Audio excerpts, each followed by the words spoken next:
My name is Mike Posey. I'm the mayor of Huntington Beach, and this is our second installment of the town halls that I had proposed doing back on December the 4th. The first one was in January. That was about housing. This one is about AB 109, Prop 4757. The third one, which will be in July, I don't have a date yet, but that'll be about pensions and specifically about environmental social governance investing. And the fourth one is going to be kind of fun. It's going to really be about how does city council work? What is an agenda item? How do we convene meetings? What's the Brown Act? All of that. So obviously the first three have a common theme, and that theme is what is Sacramento doing and how does that affect our lives? So the first one, we talked about housing. That was SB 35, SB 827, 828, 831, ADUs, et cetera. And today we're going to talk about Assembly Bill 109, Propositions 47, Propositions 57, and how those three things affect our lives in Huntington Beach and in the county and in the state, and maybe tie it a little bit into SB 54 and our lawsuit to overturn that. So with that, I'd like to introduce the panel. Starting from your left to right is our own Assemblyman, Mr. Matthew Harper, and former mayor, Under Sheriff Don Barnes for the County of Orange, and our own Chief of Police, Rob Handy. So we're going to, thanks. And so we'll start with Mr. Assemblyman Matthew Harper to give us a little bit of an overview of how Assembly Bill 109 came to be and Proposition 4757, and I'll let you run with it. Hello. Again, my name is Matthew Harper. I'm the state legislator that represents Huntington Beach through Costa Mesa, Newport Beach, most of Irvine, Laguna Beach, and Laguna Woods. And as the mayor said, I was formerly the mayor and a councilman here in Huntington Beach and on the board of trustees before that. One of the things that I think it's important to note is that Sacramento has had these soft on crime policies that have made our communities less safe and prioritized criminals over communities. Loopholes in Proposition 57 have allowed rapists and human traffickers to walk free before their sentences are complete. It's time to close these loopholes, recognize the perpetrators for these crimes as violent criminals. California lawmakers continue to focus on taking guns out of the hands of law-abiding citizens, but are ignoring the backlog of 10,000 known criminals in possession of a firearm. We need to get the guns out of the hands of the criminals themselves and actually proceed on that process. People need to feel safe in their own communities, and California is failing them. California was supposed to save money due to Proposition 47, 57, and AB 109, which is what they were sold on. But even though we have a smaller prison population, we're actually spending $2 billion more on our prison system, and it's absurd that we're spending more to be less safe. So how did we get here? The big part is a priority of this governor in terms of thinking that we can save money by pushing people from prison to jail and from jail out into the streets. And that is not what's actually happening, but that's the ideology and the discussion that we're having. California is a very diverse state with a lot of different perspectives and a lot of different points of view. And whereas what might be the predominant perspective or political point of view here in Huntington Beach or Orange County is not necessarily present in Los Angeles or San Diego, Oakland, San Francisco, and many of the other parts of our state. And so they have a very, very different perspective on criminal justice and law and crime issues. And that's one thing that I'm trying to fight. In trying to represent you, because I recognize what's happening in our streets, what's happening in our local businesses. It's a challenge for people out there, and people are seeing that rise in crime. Because the one thing that we find is that people who are habitual criminals, people who are committing crimes over and over again, they're not committing crimes if they're incarcerated. It's just as simple as that. And so that's a big part of how we got here, is a part of the governor's overall strategy. In fact, he has raised a significant amount of money to try to defend his ballot initiatives, and that's a big part of what the next step is. Yeah, thank you, Matt. And our Assemblyman is tough on this. I watched on September 15th his impassioned speech opposing Senate Bill 54, and it was inspiring to see Matthew Harper speak about it, and of course Travis Allen, and that's kind of what led us to our famous lawsuit. Under Sheriff Don Barnes, how has this affected your job in the county? And I think we have a PowerPoint to fire up. First of all, thank you for the opportunity to come and speak with you. I actually grew up in Huntington Beach. I remember when this library was opened new and coming to it as a kid, and how what a great library that it was.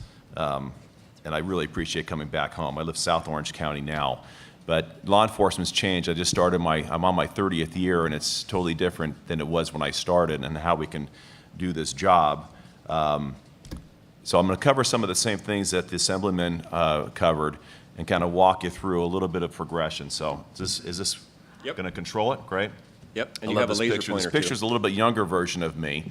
I could tell you a real quick story that's kind of funny about it. I had never had my professional portrait taken. I was the Chief of Police Services in Lake Forest, which is the lieutenant rank position. That's the first time I had my professional portrait taken. Years later, and a young lady from the crime lab called me up. We have a full photo studio, and she said, you have to come get your portrait taken. And had that done. We all have them. They look like this in front of the flag. A couple of years later, I got promoted to captain, and they photoshopped out the lieutenant's bars and photoshopped in the captain's bars. Time goes by, I got promoted to commander. It's a single star. They Photoshop out the captain's bars and Photoshop in the single star. And time goes by, I get promoted to assistant sheriff. My phone rang, and the young lady said, sir, you have to come get your professional portrait taken. I said, just Photoshop in the second star. She said, sir, we can Photoshop in the second star if you like, but it's very clearly not you in the photograph anymore. You need to come get your professional portrait taken. So this is one rendition of how I've looked over time. And it's kind of like that pre-post White House photo, no gray hair, and over time it changes. So I have the privilege of serving as the undersheriff for the Sheriff's Department, and actually have had the opportunity to lobby and go and testify in Sacramento and in D.C. on issues on public safety, and trying to really right the wrongs and maybe bring us back center in the state. And Assemblyman Harper is absolutely right about some of the challenges we face. And it's almost easier to travel to Mars than it is to go to Sacramento and get some good common sense legislation entertained within the state. So I'm going to start a little bit with you and maybe take you back in time of a different period, and go over some of our crime trends that we have experienced. So the national crime bill that took place in the mid-90s, really the three strikes laws that took place, that had some of the greatest contributing factors to reduce crime, particularly violent crime within the state of California. And if you notice this trend here, that we're looking at the trend line, the one that's going up is the prisoners per 100,000 within the U.S. crime rate and incarceration. If you see the blue line, that's violent crime going down. So it's a direct inverse relationship between incarceration and violent crime declining in California. The three strikes laws went into effect, and that was very simply placed. If you have the three strikes, you're out. And on the third strike, you could get sentenced to 25 years minimum for certain classifications of crime.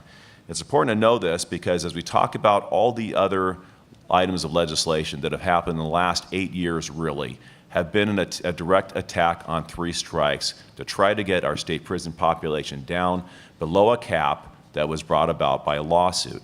And it's been done, quite honestly, at the expense of our public's safety and making law enforcement much more difficult to do. So if we look at crime over time, this is crime specifically in California, 276% increase in violent crime from 1960 to 1980 in that two-decade period, and a 43% decline in crime rate between 94 and 99. What happened in 94? Three strikes went into effect. 43% decrease in violent crime during that same period. 11% increase in crime rate between 99 and 2005. And national crime rates decreased 31% from 94 to 2003.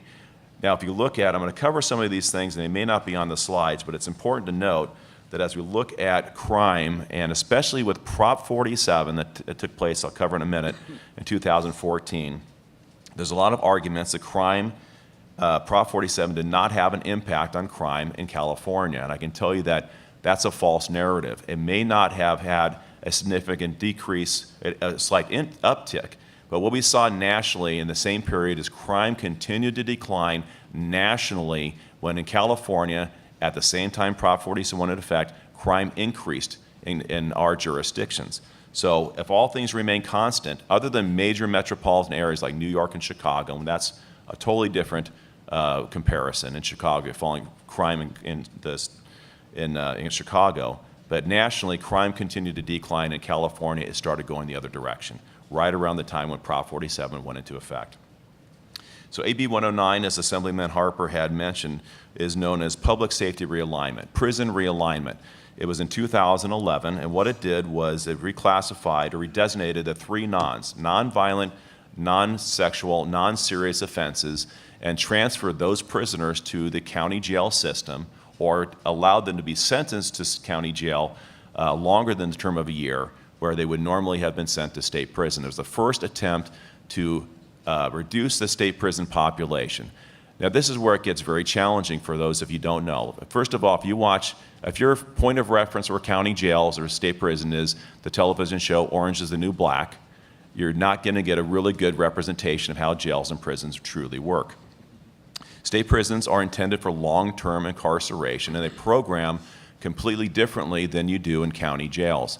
County jails, prior to AB 109, are designated for short-term incarceration, those who are being held pre-trial and those who are sentenced to terms of 1 year or less. And we program differently, completely differently, in the county jail system. For example, in state prison, you can freely walk about and go to the state prison yard and recreate differently. In county jails, it's very restricted. You get 2 hours of day room, 3 hours of outdoor rec per week. So it's a very limited population, very limited access to recreation. So state prison realignment resulted in about 600 on average state prisoners now serving their prison sentences in county jail. Multiple year sentences, some of them as many as 6 to 8 years in a county jail facility not designed for long-term incarceration. And that's resulted in some significant problems for us locally in how we have to manage this population. As you see on the screen, we have had a 130% increase in assaults on staff, because these are very sophisticated criminals that are here, not really unsophisticated criminals. We've had a 35% increase in staff injuries in the first 2 years, and drug trafficking has gone up 300% into our facilities over the first 2 years. And I'll explain how that happens. It's not that our deputies are not doing a good job. There's several different aspects of AB 109. First, we have the state prison sentence population locally. We also have, if they violate the terms of their parole, they go back to county jail. They don't go back to state prison. There's a nice little gift that keeps on giving called a flash incarceration. A flash incarceration is kind of like a timeout for a criminal. They're in the public, they do something that is outside the terms of their conditions of post-release, and they say, we're going to send you to county jail for 15 days and put you in a timeout. Well, if you know the criminal enterprise and how criminals work, what these individuals do is deliberately get violated and have a flash incarceration with the intent of bringing drugs into the jail system. They intentionally get violated to come into the jail and bring drugs in. I'll leave it to your imagination of how that happens, but it does, to the point now that we're spending almost $500,000 on TSA quality body scanning equipment that will now scan every inmate coming in and out of our jail to keep drugs from coming in. So that's the first thing that happened, and that was in 2011. I'm sorry, Mike, do I have a time limit? You're doing just fine. Okay, great, thank you. The other thing that happened at the same time as a result of AB 109 was a redefinition of recidivism. Recidivism previously was anybody who violated the law and went back into jail. That's been redefined now for several reasons. I think some of it is political on what recidivism is currently. So the old definition was convictions, formal arrest, parole violations that return to prison. Now you have to have a conviction to be considered a recidivist. The other thing that happened as far as recidivism goes is the population that's being monitored post-release was significantly reduced, actually by about 65%. So if you know those who re-violate after release, generally speaking, they most often violate within the first 12 months of being released from custody, and oftentimes because they're being monitored on parole. So the population that was being monitored post-release after AB 109 went from 115,000 people being watched by supervision on parole down to 46,000 individuals that are not being watched post-release. So if you know that the most likely time that they're going to violate and be returned to prison or jail or be reconvicted or reoffended is within that 12-month period, and you stop watching them by definition of the AB 109 law, you're not going to have as many people who are going to be caught and be recidivists. Does that make sense? They simply reduced the population of post-release who are being monitored was significantly reduced. Not being watched, which means they're not going to get caught, they're not going to be brought back to our correctional facilities.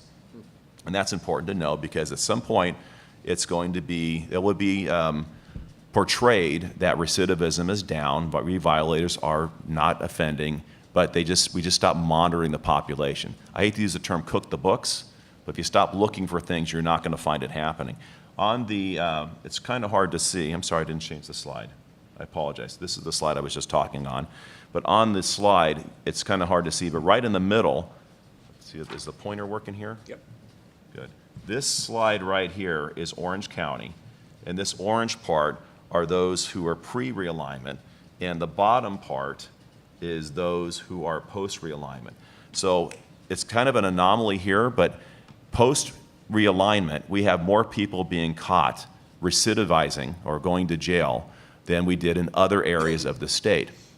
So even though population was significantly reduced, the population of those who are reoffending by the new terms of recidivism is going up. Lesser population, more offenders. And I think that's a testament to the good work that we're doing in Orange County, quite honestly, with our public safety system and law enforcement. We're still catching people here.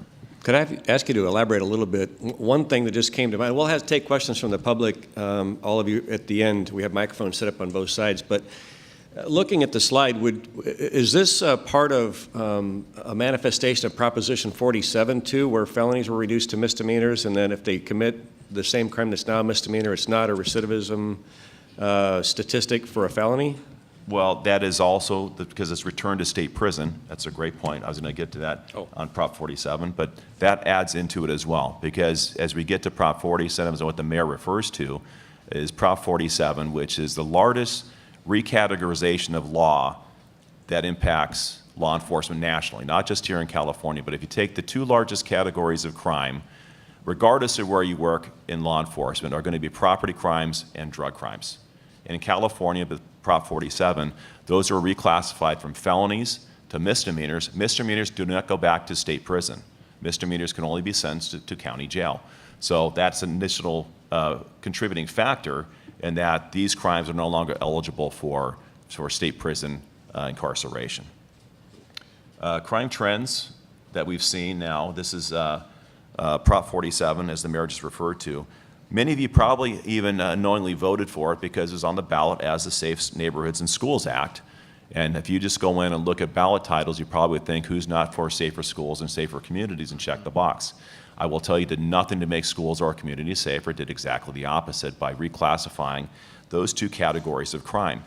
So to put that in comparison, before Prop 47 in 2014, if you were caught with heroin, you would be taken to county jail, your heroin taken from you, and you'd be held in custody for your court.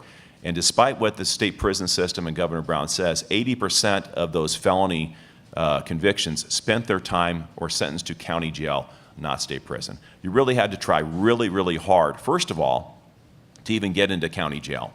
With Prop 36, PC 1000, drug court, all those intervention strategies to get people into services rather than incarceration for drug use, they really had to violate really hard to get to county jail. And even harder to go to state prison for a violation of one of those felonies. This is what we've realized since Prop 47 went into place. This is in sheriff's jurisdiction, but I think it mirrors when our conversations with Chief Handy and others throughout the county and quite honestly the state, it's probably consistently applied that we see increases in robberies, vehicle thefts, burglaries. Larcenies are thefts. If you notice, that one category right here, the 5% increase, is not as high, but I talked about property crime being the reclassification of from felonies to misdemeanors. I believe, and we are studying this right now with UCI and UCLA, but I believe one of the contributing factors to property crime going up in the first year post Prop 47 and now starting to go back down is simply because people aren't reporting it. They're not reporting these crimes anymore, especially the commercial thefts, because they've been overrun by it. It's such a now part of their business that they can't keep up with it anymore. I just spoke to a 7-Eleven group about 2 weeks ago, and they don't even call. What they're realizing are people walking into their stores with backpacks, going shopping while they're there, and just walking back out the store, and it's happening at such a high rate, they just can't report it quick enough. So I think the crime is occurring, but it's now underreported crime that's not being captured in those thefts. But everything else is going up. We've also seen an increase in possession of narcotics as well, which is a completely different issue. I'll cover the opioid crisis in a moment. And then in just 2 years ago, we had Prop 57 that took place. This is the gift that keeps on giving. Prop 57 resulted in 8,000 to 9,000 additional releases from state prison who are classified as non-violent offenders. But if I asked you, would you consider rape of an unconscious person a violent crime? Who believes that? Show of hands. Rape of an unconscious person a violent crime? Not by definition in the penal code. Assault and battery on a police officer, not by definition in the penal code. The penal code definition, which Prop 57 tied to, is very, very narrowly defined and doesn't include many of the violations of law that I believe the general public would consider violent crimes. And there's legislation coming forth we'll talk about in a moment. What really bothered me about Prop 57 is that it was being really driven because the state prison population needed to be further reduced because of the lawsuit. When Prop 57 was on the ballot, we were already in the state 3,000 state prisoners below the mandated cap. We had already solved the state's prison population dilemma below the lawsuit level, but the legislation was still pushed through regardless. As Assemblyman Harper mentioned, a decriminalization effort that's been taking place within the state of California. What's even more troubling about it is even though it didn't include sex offenders, because they're not by definition in that violent crime category, by lawsuit just recently settled, we now have to entertain 20,000 sex offenders by the same terms of this release because the penal code definition does not include many sex offenses. They're going to be coming also to a neighborhood near you. If you're following some of the challenges in law enforcement, I hope I'm not taking too much time, Mike, I apologize, but some of the issues we're facing in the community, like homelessness, these are some of the contributing factors to the homeless issues we're now facing because of Prop 47 and Prop 57. If you saw the Santa Ana riverbed, 85% of the population of the Santa Ana riverbed would be within the Orange County Jail if not for Prop 47. We could no longer arrest these people for some of the violations that they were committing. And we made 500 arrests within a 5-month period up on the riverbed, but could not take them to jail for their violations. And by the way, when they say, are there room for some of these people? I raise my hand. I've got beds for them. I've got 1,100 vacant beds in the Orange County Jail.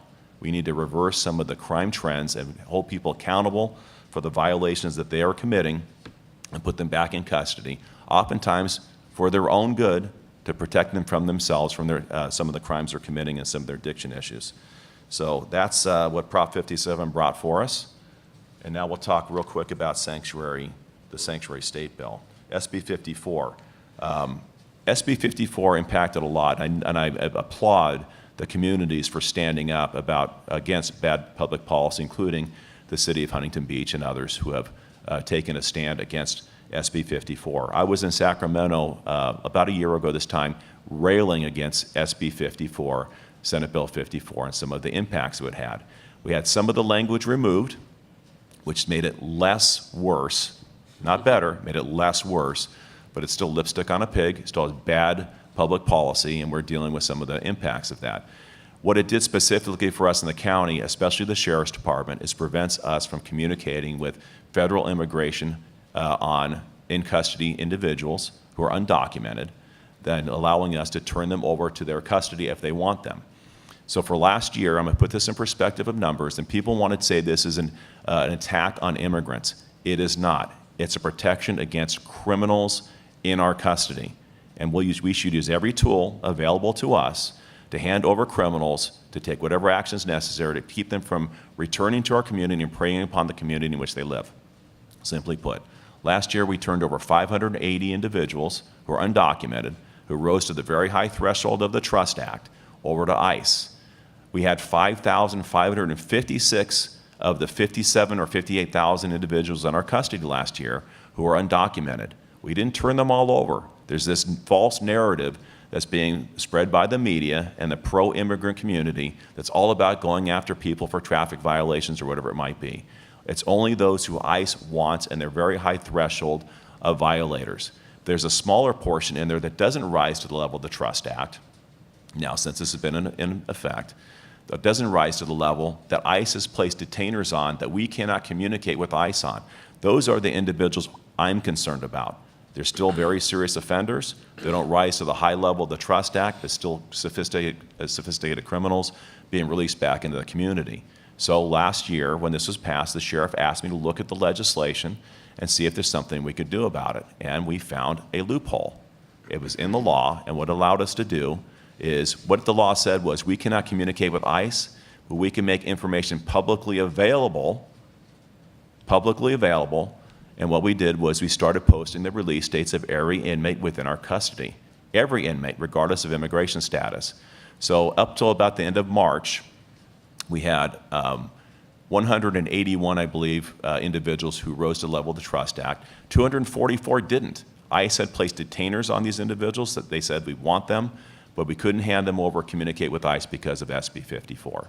So now, if you're looking for those 244, and I can't, I'm sorry, Rob, I'm gonna pick on you. If Rob Handy has a detainer on him, and I can't tell immigration about Rob, but you can go on our online database that has the release dates of every individual in our custody and say, Rob Handy's getting out tomorrow at 10 o'clock, and we may want to meet him in a public space just beside a release and maybe take him into custody before he returns back to the community and possibly arms himself or barricades himself or brings further harm or commits more crime.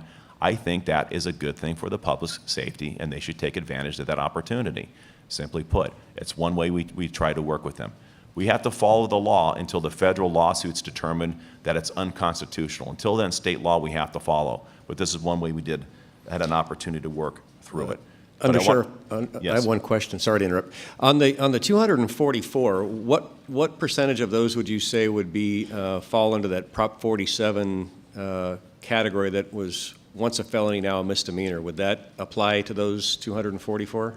Well, first of all, they're in the jail, so more than likely most of them are still felonies. But Okay. we know some of them were in for child molest, some were in for drug trafficking, some were in for human trafficking, some for very serious crimes, some with significant criminal histories that ICE wants them just because of their criminal histories, regardless of the crime that they're in on. So they rise to the very high level. But in comparison, that's about 580 last year is only 10% of the, or 12% of the 5,556 of those who they are here undocumented. And the undocumented population is only about 10% of the county jail population, roughly. So there is some misunderstanding or belief, I think, that half of our jail are undocumented individuals, and that's not true. It's probably about 10% that get booked into our jail for those crimes. Did I answer your question, Mayor? Yes, thank you. You're welcome. So these are the challenges that we're facing in law enforcement. I think that Chief Handy might mirror some of these when he speaks, primarily the drug trends that we're facing. I talked about Prop 47 and the recategorization of drug crimes. What we've seen happening recently is an increase in drug possession. Most of the violations we experience, quite honestly, with the homeless and those on the riverbed, were drug possession charges that occur there, and mostly because we can't take them back to jail and hold them accountable. This is one thing that we're seeing, and this is really sad, when you have families of those who are being charged with drug possession go to court and beg the judge to take their loved one back to jail. Literally happening. Please take my loved one back to jail because it's the last time they got clean. We force them into sobriety, and then we have a tremendous outreach of services to get them into help that happens in the cycle, but that cycle doesn't happen anymore. We've seen a rise in fentanyl. Fentanyl is a opioid, synthetic, that is 50 times more potent than heroin. 50 times more potent than heroin. So if you see, we have a 340% increase in 3 years of fentanyl-related overdose deaths nationally. And why this is so important for us in the state of California, because we decriminalized possession of opium. Fentanyl, the clandestine produced fentanyl. Fentanyl does have a legitimate medical purpose. It's a surgery sedative, but is mostly produced in China, coming through the east, and then making its way to the west coast. The cartels south of our border have cracked the code on fentanyl. It's now being produced just south of our border in Mexico, coming up the 5 freeway for distribution in Southern California. 3 times in the last year, the Sheriff's Department Highway Interdiction Team, it's a team of deputies that actually work just at the border checkpoint. If you ever go to San Diego, sometimes you see a sheriff's vehicle traveling up and down the 5 freeway in that area. That's our highway interdiction team. It's one of 6 narcotics teams or strategies the Sheriff's Department has for drug interdiction. 3 times in the last year, they've had seizures of 5 kilos of pure fentanyl coming up from Mexico. To put that in perspective, 5 kilos of pure fentanyl is 2.5 million doses. 2.5 million doses of opium equivalent. So it's very, very toxic and very, very dangerous. Overdose deaths have gone up through the roof.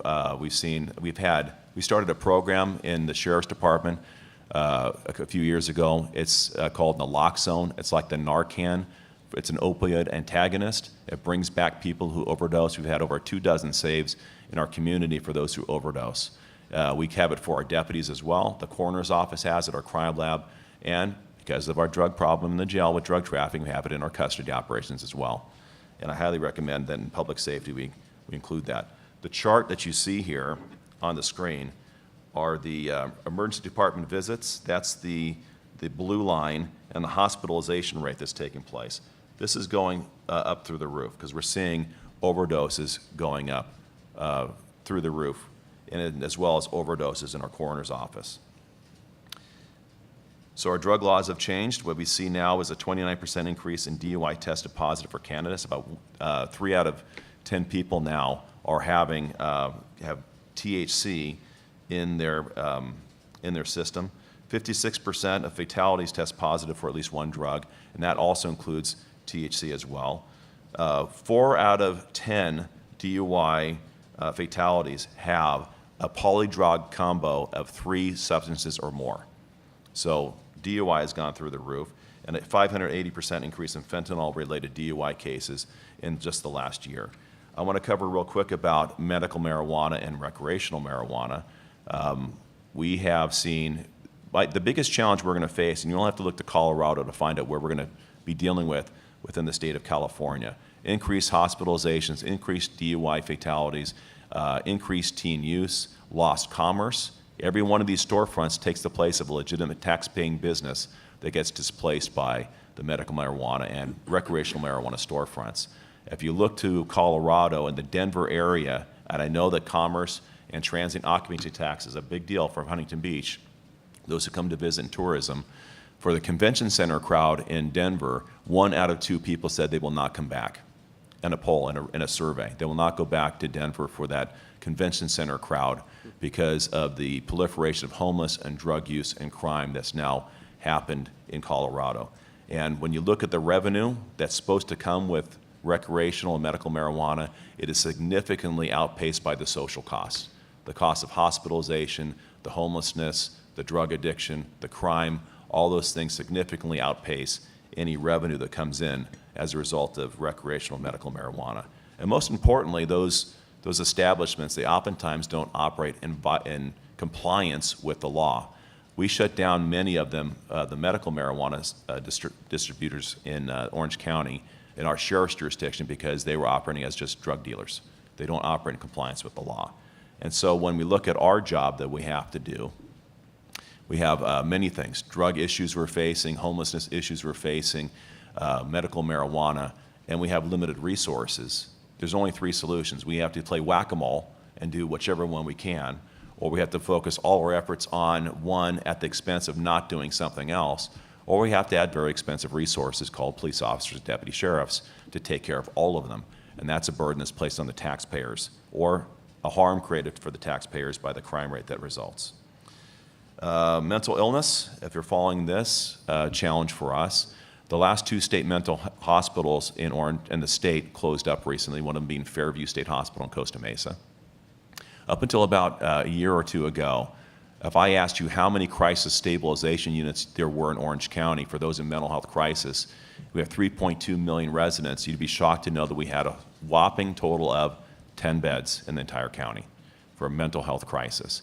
It is a new challenge that we're facing because without places to take them, we either take them to, on a mental health hold, to a hospital, emergency room, a trauma center for medical trauma that's not designed for mental health treatment.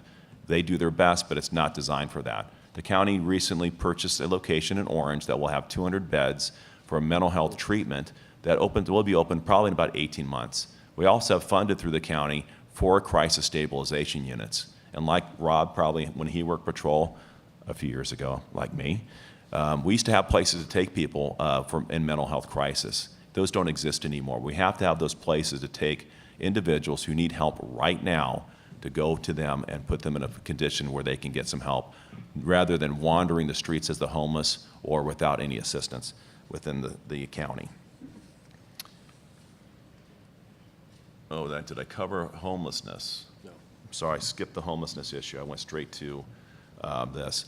I covered a little bit before, but I mentioned the riverbed that we had dealt with a few months back. And then if you've been to the Civic Center area in Santa Ana, either for jury or to go up there for business, that's been dealt with as well. These are one aspects of homelessness. I'm not trying to purport that we solved the homeless problem. We dealt with one issue of homelessness with the Santa Ana riverbed, but we learned a lot of lessons along the way. The first thing we did when we took that issue on is we got over 200 people out of homelessness and into services. The problem was every time we moved somebody off the riverbed, it was like a hole in water. Somebody else's material is onto the riverbed to take their place. The one thing I'm most proud of that we accomplished on the Santa Ana riverbed was over the course of about 9 months when we actually started closing it down with Judge Carter. We had all these stakeholders who were there. The VA was walking with us, Veterans Affairs walking with us as an outreach. There wasn't one veteran on the riverbed. We had successfully got all the veterans off the riverbed and out of homelessness into services. I think that deserves a round of applause, quite honestly. I talked about the arrests. We had over 500 arrests, and what we did was we started to educate the public on the true homeless who existed, and a lot of those individuals were service-resistant homeless and drug-addicted homeless, and we got them into services or got them off the riverbed. But we have a manageable number, quite honestly, compared to LA and other areas. We have about 5,000 or less in Orange County. That's not to say that's not a big number, but the vast majority of those are service-resistant. They don't want help. How the rules work is we have to have places to take them in order to win this federal challenge that we're all going to be faced with soon. So if you can get them into shelters, transition them into supportive housing and wraparound services as necessary, and if you have capacity in those shelters and people homeless who don't want those services, then you can start enforcing the anti-camping, trespassing, all those laws. But those are protected by case law until you have the services available. So we have to make that happen here because we can get ahead of the problem by having service offerings and then start the enforcement part of those who just want to be criminals. And if you're following me, and then we can keep them and hold them accountable for that. I already covered this, I believe, mental illness. This is the most important part, so I'm going to cover some of the strategies. And Rob, I apologize if you may replicate these, but I think these are important for you to hear twice. The first bill that's coming up for signature gathering, and I know nobody wants to be bothered when you walk around stores and you see people begging you for signatures, but if you hear this one and they ask for your signature and you want to correct the crime issue and bad public policy coming out of Sacramento, it's called the Reducing Crime and Keeping California Safe Act of 2018. KeepCalSafe.org is the website. This will correct many different aspects, but primarily 2 issues of Prop 47 and Prop 57. It will give us the ability to arrest those property violators and take them to jail that we can't currently do by the penal code. So it gives us the ability to hold people accountable for property crime. It'll also redefine violent crime to be a more realistic and broader definition, inclusive definition of violent crime that's consistent with, I believe, what the public believes violent crime to be.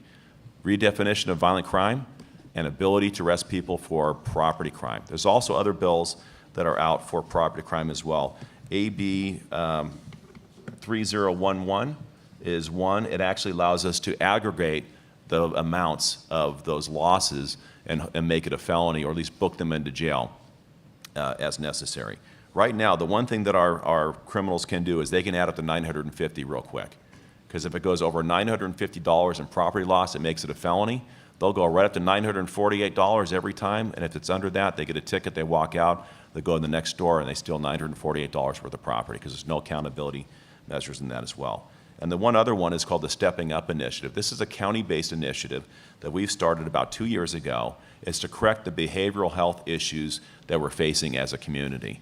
So if I were to ask you who runs the largest mental health hospital in Orange County, you'd probably be shocked to know that you're looking at them. It's the Orange County Jail. 25% of our inmates in our custody have a mental health nexus, and they need help. Some of them are in the cycle of keep coming back to the jail for behavioral health issues that leads to crime. They commit a minor crime like trespassing or something. They gets to warrant, they get sentenced to county jail, they bring them back in, we get them stable through treatment, they get released. Mental health is a really weird phenomena that gets released. I'm okay, I don't need my medications anymore. They stop taking their medications, the mental health declines, they violate the law, they come back to our custody. This is an attempt to break that cycle and keep them into services of mental health stability that we need to really follow. And the County of Orange is on the leading edge of this national initiative for stepping up. Two things I'll cover real quick that I'll end here is we have some efficiencies we created in the Sheriff's Department, because we can't always add deputy sheriffs. But one thing we did was we created a report writing strategy that actually reduces report writing time by 50% to 75%. And it's in a contract city like Lake Forest, where I was the chief of police services.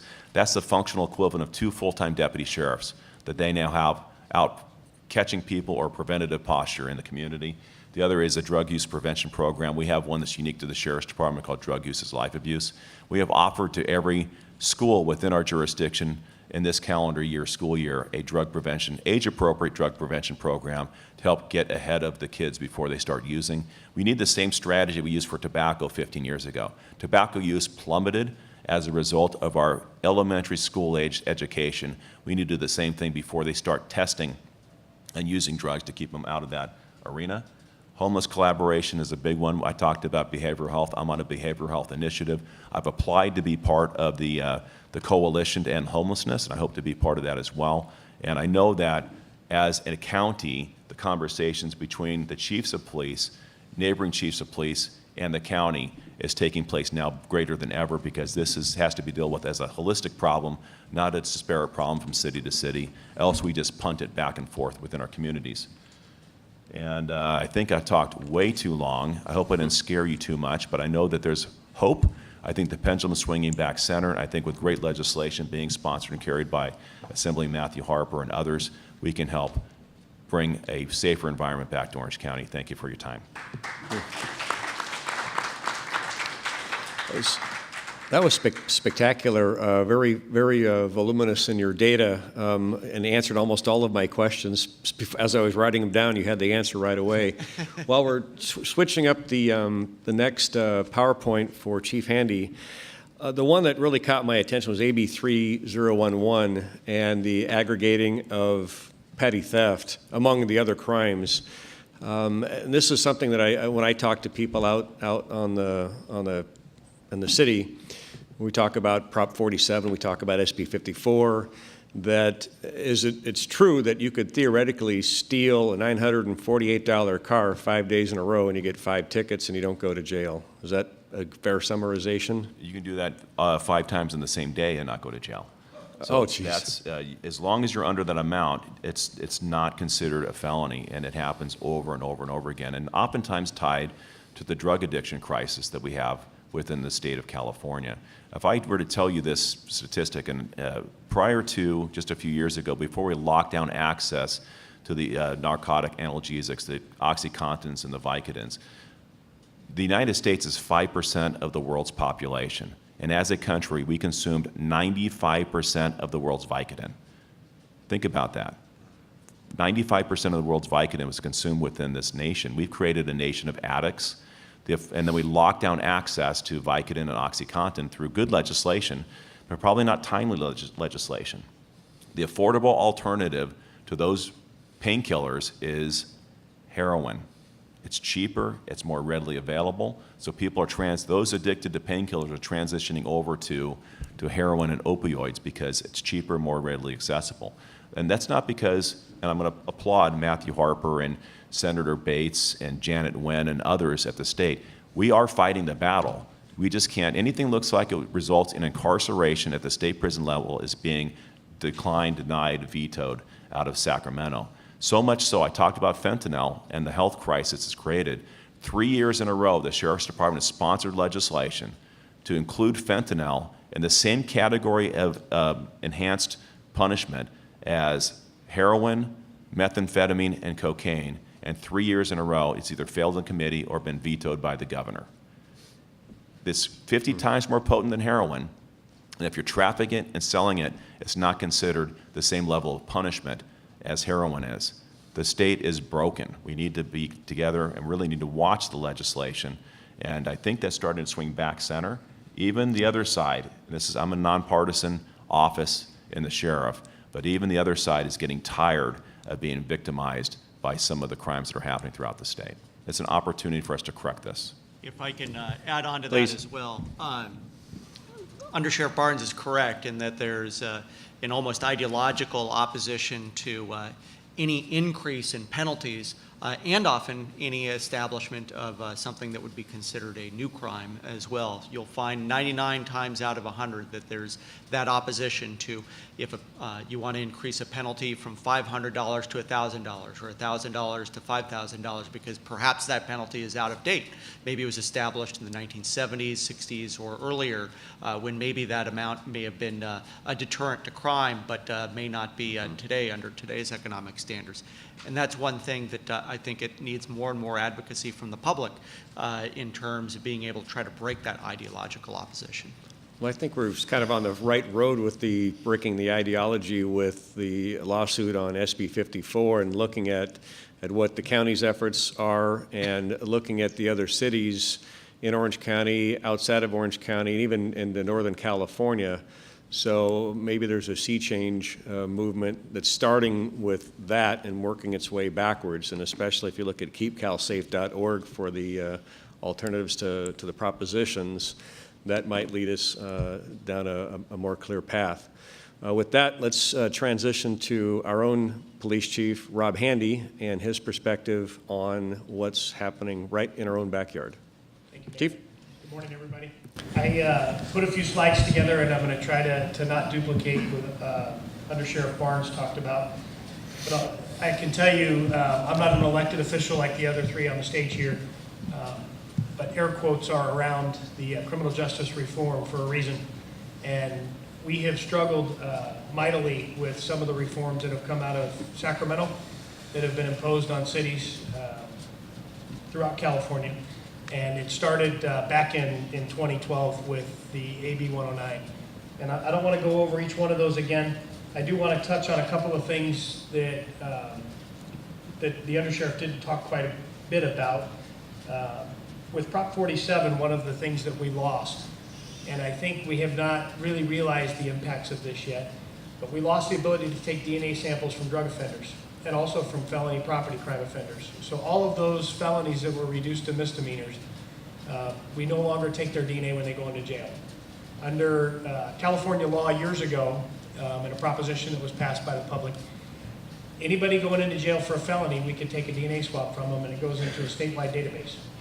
That statewide database is used every single day by law enforcement agencies up and down the state to solve unsolved crimes.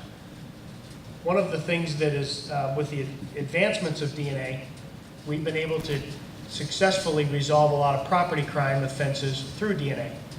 For whatever reason, the state of California has decided that things are no longer serious crimes. Dawn talked about the definitions of non-serious, non-sexual, non-violent crimes. One of the things that I found in lobbying up in Sacramento with other police chiefs, with the California Police Chiefs Association, they speak a different language. So one of the things that they tell us in Sacramento is that a residential burglary is not a serious crime. So if your home is broken into and your home is ransacked, by California definition, that's not a serious crime. To me, that's a serious crime. To the residents of Huntington Beach, it's a serious crime, and we struggle with those change in definitions and that different language that people use all of the time. So Prop 47 misses that mark with the DNA, and that will really dramatically limit our ability to solve crimes in the future and hold people accountable. It also doesn't include prior convictions. It also went back and erased prior convictions that were felonies down to misdemeanors. It's required a tremendous burden on the court and other things. Proposition 47 was just an example of some of the worst criminal justice legislation I've ever seen. And that's in teaching criminal justice classes and studying criminal justice, for the last 29 years. It just doesn't make sense to me. Anyway, I don't want to go off too much on that. I'll talk a little bit more about Proposition 64 as well. Dawn touched a little bit on Prop 64 and the impacts of that. 9 out of 10 groups, if not 10 out of 10 groups that I go talk to in Huntington Beach, when I'm talking to residents, express concern about the availability of marijuana to their kids. The prevalence of marijuana in schools, the prevalence of marijuana and the availability to kids now is a significant concern all over the city. And it's one of those things that when you look at the lessons we learned from Denver or all over Colorado and in the state of Washington that legalized marijuana before we did, in the city of Denver, in the proper city of Denver, there are more marijuana dispensaries than Starbucks and McDonald's combined. And so they become prevalent like smoke shops. And it's just a different lifestyle in a different way, and we've yet to see that as well. One of the things I want to talk about as well, instead of going through each one of the propositions again, is talk about the cumulative impact of all of this reform. Not just the propositions that are listed up here, but the dozens of other laws over the last handful of years that have negatively impacted us. While lobbying up in Sacramento, the governor told a small group of chiefs, I will veto every single, and I was one of them, I will veto every single bill that increases any penalty or pushes anybody into prison. He just doesn't support it, and neither does the majority of the legislators. We've worked with Assemblyman Harper, as well as Travis Allen and other colleagues up in Sacramento multiple times as groups of police chiefs to try to influence legislation. Last year, there was a group of us that sat in Senator De Leon's office trying to change SB 54. As Don said, it started out with a lot more restrictions in it. We were able to successfully make it less negative, I guess you could say. But either way, all of it has been very difficult for us. One of the things, as we move into some of the challenges for Huntington Beach, one of the things I did want to mention about lobbying and I guess speaking a different language, Don talked a little bit about the change in definition of recidivism or the change in recidivism. One of the things you'll hear all the time is that AB 109 decreased recidivism. Recidivism is decreased. They just changed the definition. And it went from, when they were writing it back in 2012, what the definition of recidivism was, it changed from another arrest within 3 years or another arrest within 5 years to a conviction of a similar offense.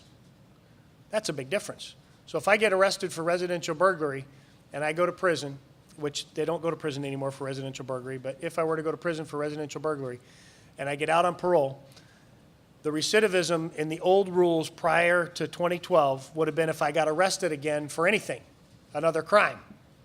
Now it's if I got convicted of a burglary within a very short period of time. So that's how they create their own success. They create their own success by moving the ball, shifting the field, however you want to say it, continually. One of the challenges we face in Huntington Beach, and again, this is, I firmly believe, is because of the cumulative effect of all of these changes and the de-incarceration and decriminalization impacts on us from Sacramento, is that our homeless population is up substantially. Across the state of California, it's up 19%. In Huntington Beach, we've seen it go up significantly. That number moves for us, and we don't have an exact number either. We're estimating about 350 or so chronically homeless people. Depends on the definition of homeless. When I say chronically homeless, it's more what you think of when you see people on the street. It's not somebody who's sleeping on somebody's couch after a divorce or after they lose a job in between homes and things like that, but it's more of the chronically homeless. One of the things that we've experienced is we've gone up double-digit percentages the last 3 years in homeless-related calls. We're over 500 calls a month now, reference homeless-related issues That can be everything from disturbances, people living in cars. Up until a couple of years ago, it was illegal to sleep in your car in Huntington Beach. It was also in other jurisdictions in California. The law was ruled unconstitutional by the courts. We had to repeal our ordinance. One of the impacts of that, especially in a beach community, is people come here, and they come here to stay, and they come here to live, and the weather is conducive to them living in their cars. And that sounds like it's not disturbing anyone until somebody moves in front of your house and parks in front of your house, and a family of three or three adults is living in a car in front of your house.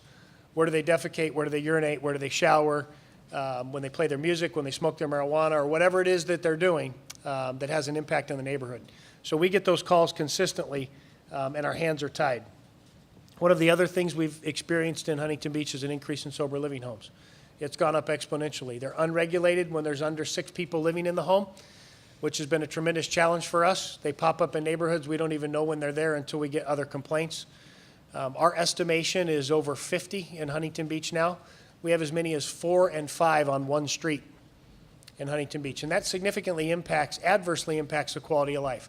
If you could picture on your street, if you took 6 adult, usually men, who are addicts, and placed them on your street, so say you had 4 homes or 5 homes, that's 24 to 30 adult male addicts on your street overnight. And it does significantly impact your quality of life. Usually there's issues that are associated with it: parking, noise, sometimes drug use, a lot of smoking outside that filters over and bothers neighbors. We are consistently getting complaints for that. Our drug use is also up. We'll talk a little bit more about some of those drug uses. We have experienced a 50% increase from 2014 to 2017 in arrests for under the influence of narcotics. That increase has been substantial for us. It's also increased in the overdoses that we've had. We've had a 55% increase in overdose deaths from 2014 to 2016. The number went from 27 up to 42. We don't have the numbers yet for 2017. And one of the things Don mentioned as well throughout the county, but in Huntington Beach, 47% of DUI drivers have drugs in their system. So almost half of our DUI drivers now also have a drug on board.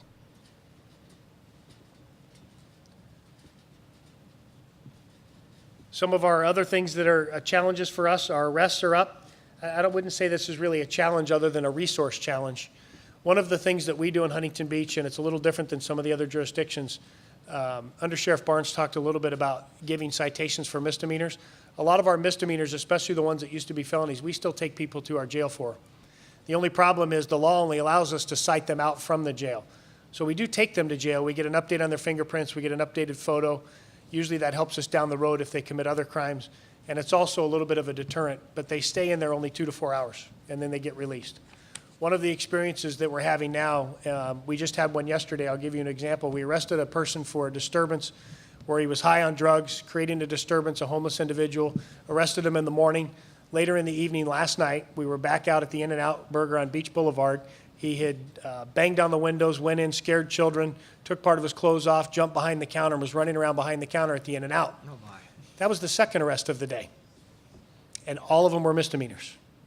Even after the second one, he goes down to our jail, and he's only there for a couple hours. So it's a tremendous challenge, one that we struggle with all the time. In addition to the arrest being up 24%, if you look at just our first quarter numbers of 2018 with the first quarter of 2014, so pre-Prop 47 and post-Prop 47, kind of the height of what we're dealing with right now, our arrests were up 56% in the first 3 months, just in the first quarter of 2018 versus the first quarter of 2014. Some of the other challenges we're having, our violent crime is up 12% this year, year to date in the first quarter. It was up 28% last year as an entire year. One of the things when we talk about our crime rate and increases, our percentages are high because our overall crime is low. Our violent crime in Huntington Beach is low. We're one of the safer cities in the country. If you look at us by class, one of the things that is a fear of myself and many of our elected officials as we talk about this all the time is that we're going to get out of that range of safer cities if we can't put a stop to some of these things that are happening. One of the other things that we want to talk a little bit about is resources to offset the impacts of some of this legislation. One of the things that Sacramento did when they made the big shift from AB 109 and how people were sentenced and housed in state prison to county prison, they threw a bunch of money at the problem. They threw a bunch of money at the problem to avoid the resistance. So for the first 5 years, from 2012 to 2017, frontline law enforcement received money every year. The city of Huntington Beach received a check from the state every year to offset the adverse impacts of AB 109. And that check has steadily gone down to almost nothing. They have now tied strings to that money to advance their policies. And one example of that is they are now offering cities money if you will take people out of state prison early and put them into a sober living environment in a residential treatment environment. So they want to create sober living homes for early release of prisoners, basically group homes of prisoners in residential neighborhoods in exchange for money. And that's the grants that they're currently offering and pushing down to cities. So they've changed the formula of distributing resources to help the adverse effects of AB 109, and now they're tying strings to it to try to further advance some of their other de-incarceration policies. Some of the other challenges we face are more geared towards the officers. I want to talk a little bit about that. Many of you that have heard me speak before have heard me say, and I think Don would agree with me, I don't think there's ever been a more challenging time in our profession to be a police officer or a deputy sheriff. We expect more. We give them less in many ways as far as resources and tools. The state and courts continually take away some of the tools that have been very effective in crime fighting. One of the things, let me just run through the list of things our officers are facing currently today. We've had an increase in officer assaults, an increase in violent encounters involving our officers, increased calls dealing with mental illness and violent people, increased calls dealing with homelessness and homeless-related issues. We've had repeat offenders, and I mentioned earlier the repeat arrests in the same day. We had one a few weeks ago that was 3 times in one day. Fewer options for treatment.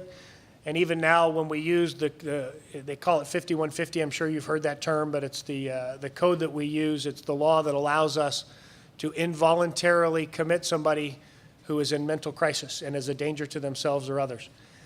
The beds are so full and the space is so limited, they don't stay for that 72 hours that we were used to be able to hold them for. Oftentimes, they're out within 6 or 8 hours.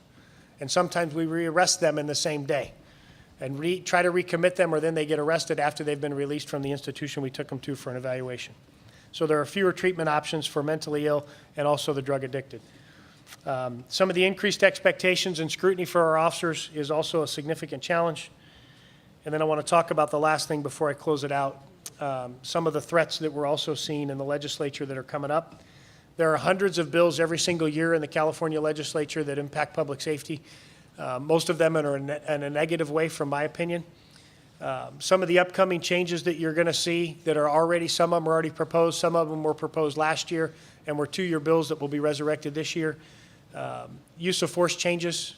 There is an assemblywoman out of San Diego and one of her up north colleagues who have proposed changing the Supreme Court's definition of when an officer can use force to try to make it more restrictive. That end result, if they're successful, will get police officers hurt. There is no ifs, ands, or buts. It will translate in getting police officers hurt.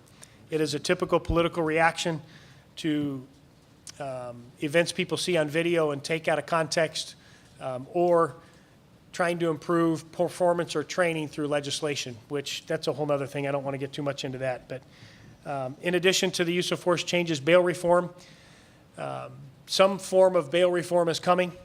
And I know it's been opposed by a significant number of people in the law enforcement community, but it is coming probably this year, if not this year, next year. I'm sure Assemblyman Harper can talk a little bit more about that, but they're trying to get rid of bail being a financial issue and only evaluating based on risk assessments. Our history with risk assessments in a very quick environment. When I say quick, there's no time to really sit down with a probation officer and go through their background and really do a true risk assessment like they do for probation or parole. This is upon arrest when they go for their initial appearance. We will no longer see people held in custody on bail if we're not real careful in how this gets done. So bail reform is a significant challenge for us. There are changes proposed and have been proposed many times over the last few years about the felony murder rule. The felony murder rule is basically holding somebody accountable for murder if they are committing a certain few number of violent acts and their acts result in the death of someone else. They can be charged with murder. And there's a continual effort to try to reduce that. There's a continual effort to try to reduce officer privacy protections, as well as legislate a wide variety of police tactics or techniques and things like body cameras. So they're trying to tell us as a profession when we should and shouldn't turn on body cameras, when we have to release video, what we should do with the video. And again, this all just goes back to the challenges our officers face of getting scrutinized and mandated to do things on one hand, but then the expectations and the problems that they face on the street are getting increased exponentially on the other hand, and there's no give in between. And it's something that we're struggling with a little bit as a profession in the state of California. And again, I also want to reiterate what the sheriff said, what the undersheriff said, is there is hope. There are a lot of things that are positive happening as well. We were asked to come and talk about certain initiatives and certain things, so I don't want you to leave here today thinking that the wheels are falling off the bus in Huntington Beach, because they're not. We are an overall a very safe city, but we do have our challenges, and I think we have to pay attention to those challenges, and we have to address those challenges as we go forward before we lose, even further control of it. So, Mayor, thank you. Thank you. Thank you, Chief. Certainly, the City Council applauds your leadership. We think you're doing an awesome job, so keep up the good work. One of the questions I had that came to my mind, what effect or impact has our own city prosecutor had on your job? So we worked with City Attorney Michael Gates to develop a community prosecutor program. It took about a year and a half or so to get it developed. We've had a community prosecutor for roughly a year. The first few months, we were just getting the program up and running, so we don't have a lot of really good statistics yet. But the city prosecutor handles some misdemeanors that we encounter. She first started handling the misdemeanors that were occurring in the downtown area, and now they're branching out, handling other misdemeanors throughout the city. We typically, in 2017, we arrested over 6,000 people. 85% of those arrests were misdemeanor arrests. When you throw those all in with all the other county arrests and they go to the DA's office, the lower level misdemeanors don't get the same attention. A lot of them don't get filed. They're drunk in publics, urinating in public, the misdemeanor like indecent exposure and some of the other things, the quality of life issues we were struggling with. The design of the community prosecutor program was to take some of those misdemeanors that are impacting our community, take some of those repeat offenders that are offending in this quality of life category over and over and over again, and having the most negative impact in our residents and our businesses, and to prosecute them separately and give them more attention. Just yesterday, we got an email from our new city prosecutor. We just changed the position a little bit. She sent out an email on a drunken public, and this is unheard of, and I think Don would support this. They got 3 years probation, jail time, and a fine on a drunken public offense, and a stay-away order from the liquor store. So we had repeated trouble with this individual at a liquor store, going back there over and over and over again. The person was arrested at the liquor store for drunken public and causing a disturbance there. They no longer now, by the order of the court, can go back to that liquor store. So the impact, it takes a lot of time and effort to get to that point, and that's prosecuted almost like a felony is, and it takes a lot of time to do that. But that effort sure pays off for us, especially for now. That store doesn't have to call us every single day over and over again for the same individual. Now, he may go somewhere else, and then we have to deal with that in a different way, but it's a great strategy for us. The stay-away orders, the probation with search terms, and other things are very helpful to us. And I hear you for sure on the too soon to tell, because it is a brand new program. But do you think that we're making progress and maybe establishing at least a reputation that Huntington Beach is committed to ensuring public safety, and that commitment is manifested through your leadership and, of course, with the prosecutor's office? I would agree, and I think that reputation gets down to the people who are doing the crimes as well. And so our goal there is the stay-away orders and other things. They're not going to want to go to jail just for showing up. They're not going to want to be on probation, and they're going to go somewhere else to do those crimes, and hopefully not in Huntington Beach or in Don's jurisdiction. Yes, Under Sheriff Don Barnes. I want to comment on what the chief has brought about. And one of my previous assignments, I served as the chief of police services in the city of Lake Forest, about 80,000 residents. And we had the same dilemma that we were facing back when I was there, and we implemented the exact same change. We have contract attorneys, but we swore them in as a city attorney, and we started prosecuting these. And you nailed it, Chief. They are quality of life issues that the community is dealing with, and they're very important to the community when we deal with these things. The being in the park at night after closure, all those nuisance violations that sometimes don't get the same attention, and started to deal with them locally. And we noticed a profound impact, not only on the deterrence of those violations from recurring, but also on the quality of life issues for the community. I think you're going to find that it'd be tremendously impactful, positively impactful for the city of Huntington Beach with the changes you've implemented. Thank you. One follow-up question for Matt, and then we'll take questions from the public. For Assemblyman Harper, you mentioned that AB 109.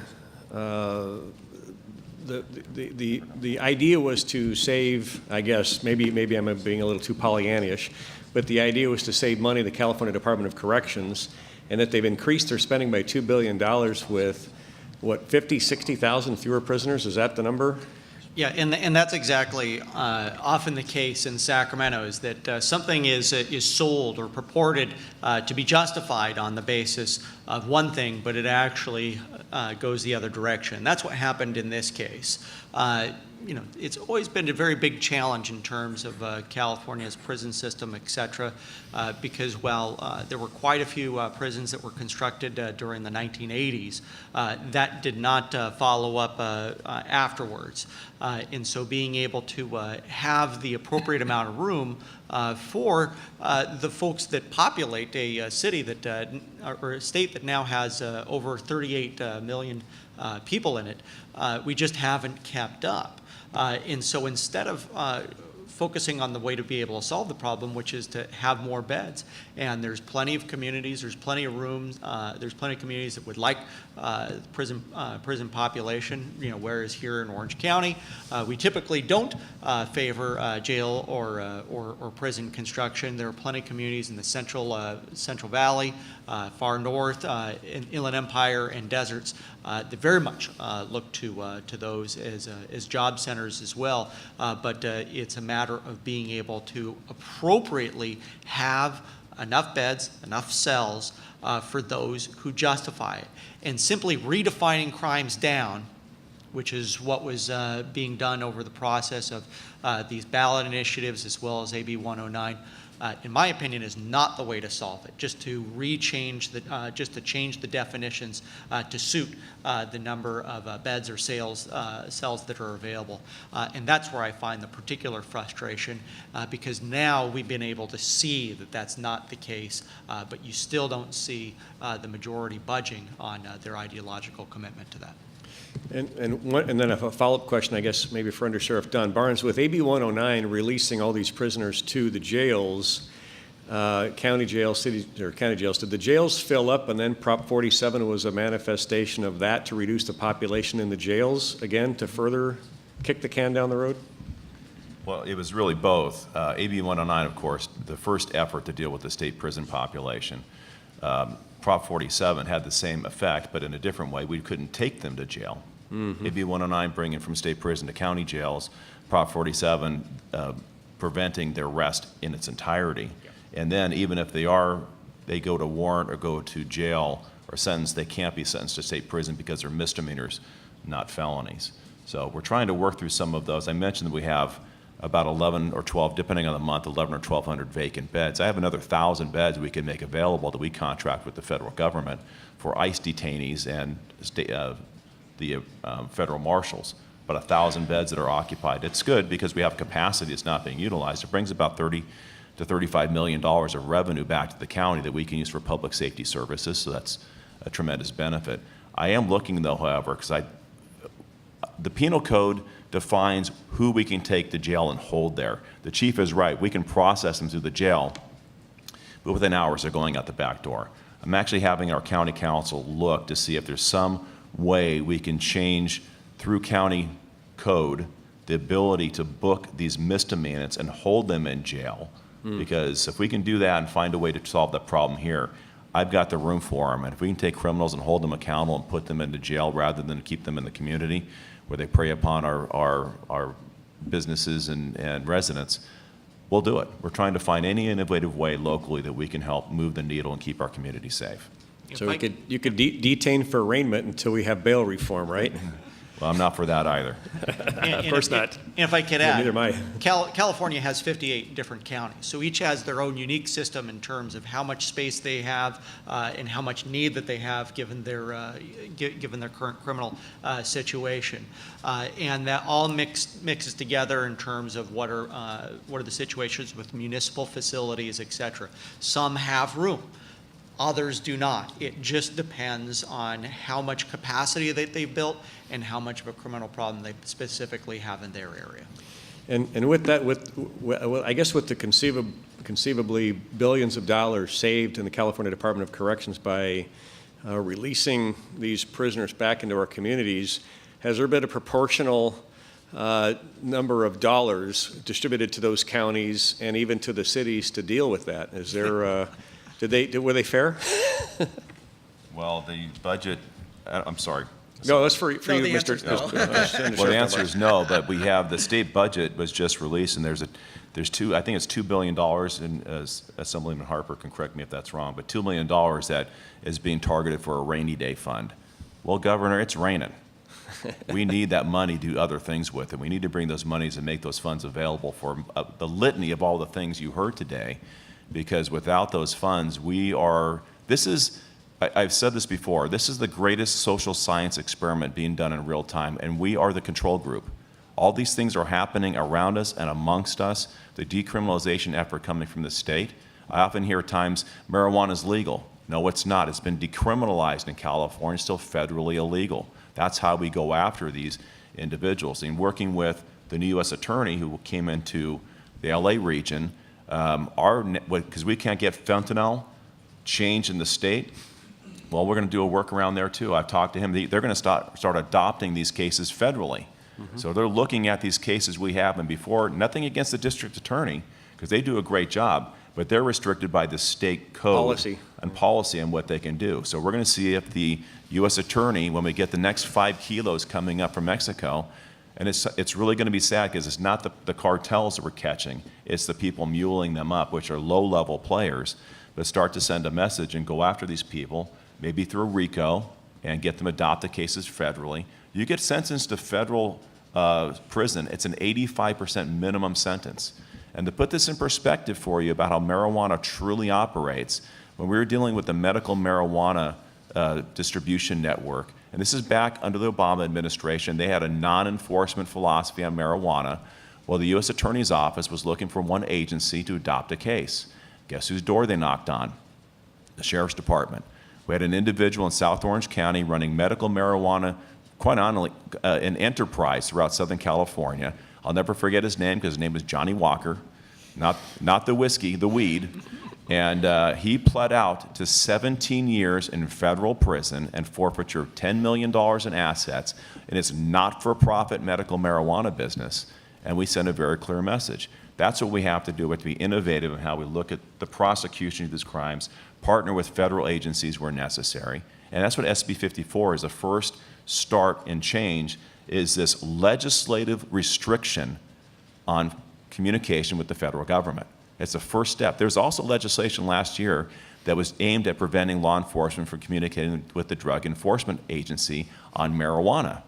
These are things coming out of the state, and it's going to be very, very prohibitive on the way we can do our job. It's taking us back to pre-9/11 condition where people didn't talk, and now it's mandated and legislative restricting that we cannot talk with other law enforcement agencies at different levels. It's just bad public policy. And I know that as an elected official, and I'm probably, hopefully speaking a little bit for Matthew Harper, at least while he was mayor, that public safety is our #1 priority as an elected official. If we don't have public safety, we can't attract tourism, we can't engage in economic activities, we can't really do much of anything if our communities aren't safe. So I really applaud all three of your efforts in fighting this fight to help reverse some of the wackiness that we see in Sacramento. And for us, of course, the lawsuit against SB 54 is really the first step that's coming out of the city of Huntington Beach. We have more things to be announced soon. and our continuing efforts to push back. And with that, if you guys have time, we'll take a few questions from the audience. I see, I barely see Mr. Wenzel. It's dark over there. That's hard to believe. So first, I'd like to thank Mayor Posey for putting together this symposium.